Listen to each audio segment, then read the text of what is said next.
आप सभी को नमस्कार। सर्वप्रथम मैं पंजाब नेशनल बैंक की पूरी टीम को दिल से धन्यवाद करती हूँ, आप सभी की आभारी हूँ कि मुझे हिमाचल से यहाँ आने का मौका मिला और आप लेडीज़ जो कि ना ही सिर्फ खूबसूरत लग रही हैं बल्कि you all have beautiful minds, sharp minds, intelligent minds, जिन्होंने अपना लोहा मनवाया है और एक उम्र में मनवाया है और आज आप टॉप पोजीशंस पे यहाँ दिल्ली में बैठी हैं। मुझे आप सभी में एक अपना भी फ्यूचर दिखाई देता है कि अगर एज अ यंग गर्ल मैं छोटी होती, अगर मैं यहाँ बैठती, मुझे मौका मिलता तो मैं किन लोगों से इंस्पिरेशन लेती, तो मैं आप सभी महिलाओं से इंस्पिरेशन लेती। So first of all thank you so much for having me here. Atul Kumar Goyal ji, उनको सुनने का मौका मिला, MD CEO, Shri Kalyan Kumar ji ED, Shri Vinod Kumar ji ED, Shri Param Shivam ji, Shri Vibhu Prasad Mahapatra, Shri SK Rana ji CGM HR, Shrimati Kumud Negi, Varsha Negi CLO madam, thank you so much for this beautiful introduction, and Anushree ji जो मेरे साथ में थी।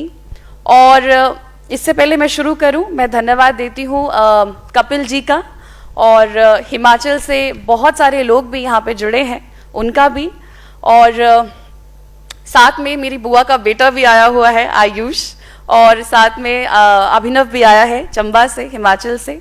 ये मेरा मॉरल सपोर्ट बनकर यहाँ पर आए हैं, तो थैंक यू सो मच यहाँ पे आने के लिए आप दोनों का भी। मेरे बारे में इंट्रोडक्शन हुआ है, बट मैं ऑनेस्ट सी बात करूँ तो मुझे नहीं लगता है कि मैंने अभी तक लाइफ में ऐसा कुछ अचीव किया है। मुझे नौकरी में 4 साल हुए हैं। I am a state PCS officer. Journey मैंने सिविल सर्विसेज के लिए शुरू की थी, लेकिन स्टेट सर्विसेज में मैं आ गई। तो वो एक कहावत है कि that if you aim for the moon you will definitely land upon the stars. तो वो मेरे वाले चीज़ में बिल्कुल ये ठीक बैठती है।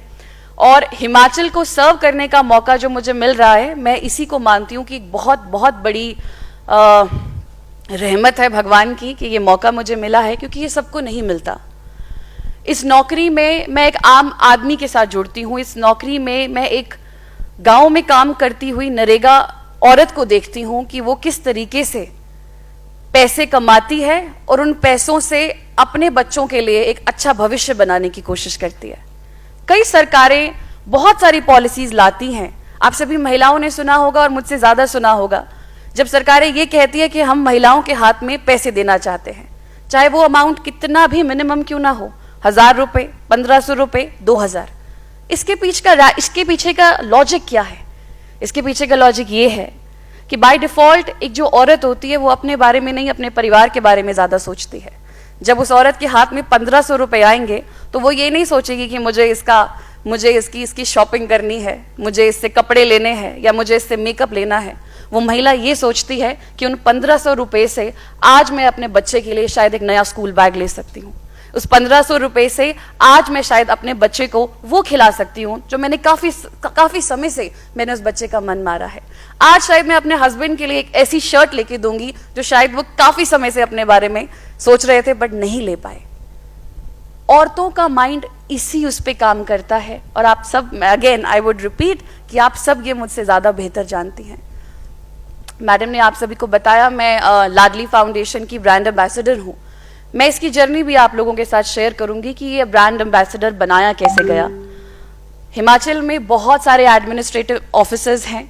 मैं अब 1 महीने बाद SDM की पोस्ट पे जाने वाली हूँ, बट उससे भी ज़्यादा मेरे लिए जो इम्पोर्टेंट चीज़ ये है कि इन 4 सालों में मैंने क्या देखा। मेरी जो जर्नी इस एग्ज़ाम के लिए थी, जो कि आप लोगों की भी जर्नी रही होगी, एक कमरे में खुद को बंद करके रखना और फिर एक गोल का पीछा करना जिसका आपको आइडिया नहीं है कि वो मटीरियलाइज होगा कि नहीं होगा। तो वो आत्मविश्वास कहाँ से आता है? वो आत्मविश्वास अंदर से आता है। वो आत्मविश्वास आपके माँ बाप, स्पेशली आपकी मदर्स जो हैं, वो लड़कियों को वो आत्मविश्वास देती हैं कि नहीं बेटी तू कर सकती है। और जितनी भी महिलाएं इस पोडियम के नीचे बैठी हैं, मैं जानती हूँ आप अपनी माँओं को सबसे ज़्यादा योगदान देती हैं, क्योंकि आज आप जो भी हैं उन माँ की सोच की वजह से है। अगर उन मदर्स की सोच ये होती कि हमने सिर्फ लड़की को पढ़ाना है और अगर पढ़ाना भी नहीं है, ये तो उसने दूसरे घर चले जाना है, तो फिर शायद आप आज यहां टॉप लीडर्स के रूप में न बैठी होती। एक लड़की के लिए बहुत चैलेंजिंग होता है कि उसका असली घर कौन सा होता है। ठीक बोल रही हूं? आप लोगों का असली घर कहां है? कोई बता सकता है? असली घर कहां है मैम? जहां हम हैं। औरत की यही खूबी है, जैसे पौधा होता है, उसको कहीं पे भी उस बीज को आप लगा दीजिए, वो वहीं पनप जाता है, वो वहीं बड़ा हो जाता है, वो वहीं छाया देना शुरू कर देता है, वो वहीं फ्रूट देना शुरू कर देता है। ये जो गिविंग नेचर है, ये जो मैटरनल इंस्टिंक्ट्स है, ये हमारी खूबी है, ये हमारी कमजोरी नहीं है। लेकिन फिर भी लड़कियों से एक सवाल, कहीं ना कहीं एक मिस्ट्री है कि लड़कियों का असली घर कहाँ है। क्योंकि बहुत सारी लेडीज को इस मानसिकता के साथ, बच्चियों को इस मानसिकता के साथ भी बड़ा किया जाता है कि इस पे ज्यादा खर्चा नहीं करना है, इसकी पढ़ाई पे ज्यादा खर्चा नहीं करना है, इसके लिए दहेज के लिए जोड़ना है। कोई माँ, कोई बाप सबसे इंपॉर्टेंट चीज जो देते हैं, मोस्टली मैं कह रही हूं, एक्सेप्शनल केसेस में है कि उनकी एजुकेशन हुई, वो नौकरी लगी, वो सक्सेसफुल हुई, वो अखबारों में आई, वो एक कहानी है। बट मेजॉरिटी की बात करूंगी तो मेजॉरिटी यही है कि इनकी शादियों पे ज्यादा खर्चा किया गया उस एक दिन के लिए। हमने लड़की को 5% अपनी प्रॉपर्टी में से उस दहेज का हिस्सा समझ के, या जो शादी पे 25-30 लाख का आपका हॉल बुक होता है और साथ में जो गिफ्ट्स दिए जाते हैं दहेज के नाम पे, अगर दहेज लेना अगर अपराध है आज के समय में, हम अपनी लड़की को विदा कर देते हैं। और फिर गाने भी बनते हैं बॉलीवुड में कि फसलें जो बोई जाए, फसलें जो काटी जाए वो फिर से उगती नहीं है, बेटियां जो बियाही जाएं वो मुड़ती नहीं है। मैंने लाडली ऑर्गेनाइजेशन में एक चीज सुनी और सीखी, और पर्सनल एक्सपीरियंस के साथ भी। द क्वेश्चन इज कि अगर तो लड़कियां नहीं मुड़ी तो बहुत बढ़िया, पर लड़कियां मुड़ गई, then what is the next step? तो घर कहां है लड़की का? घर माँ बाप का होता है, और माँ बाप का घर ही हमेशा लड़की का घर होता है।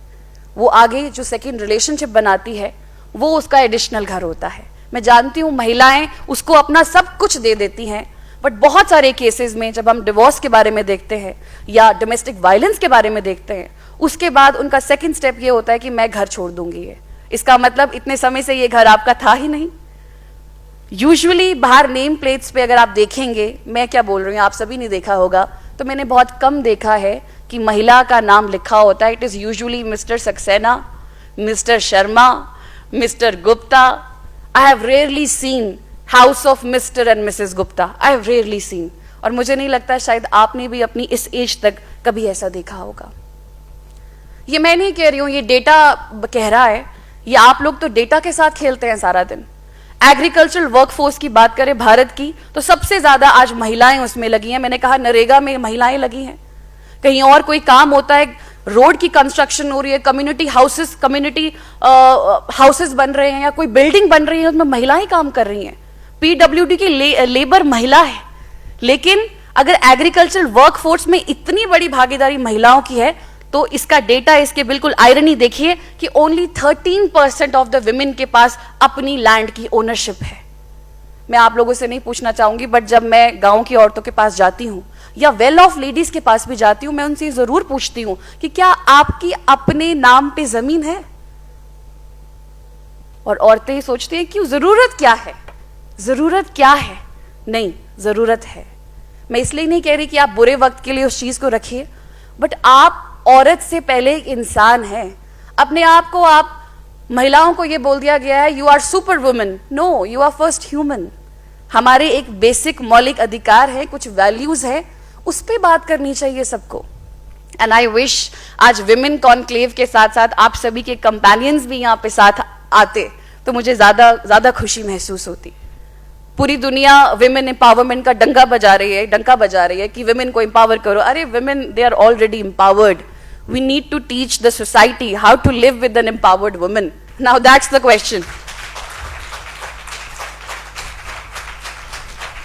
काश आप सभी के कंपेनियंस यहां होते। समस्या ये नहीं है कि हम एम्पावर्ड नहीं है, समस्या ये है कि अब सोसाइटी हमारे साथ डील कैसे करे, सोसाइटी हमें एक्सेप्ट कैसे करे। औरत के पास एक ड्यूअल रिस्पॉन्सिबिलिटी जरूर है। अभी मैं जानती हूं आप सब महिलाएं यहां बैठी हैं, थोड़ी देर बाद आपके दिमाग में चलना शुरू हो जाएगा कि रात को दाल क्या डालनी है, रात को सब्जी क्या बनानी है। इसका इस बात से कोई ताल्लुक नहीं है कि औरत सीईओ है या औरत प्रधानमंत्री भी है। मेरी माँ कहती है मुझे कि अगर तू प्रधानमंत्री भी बन जाएगी ना कल को, तब भी तुझे 2 रोटी बना के जाना होगा। एंड मैं इस बात से डिनाई नहीं कर रही, मुझे रोटी बनाना आता है, बट साथ में मैंने अपने लिए, मेरी माँ ने मेरे लिए एक ऐसी जर्नी चुनी जहां पे हमेशा मेरे पास चॉइसेस है कि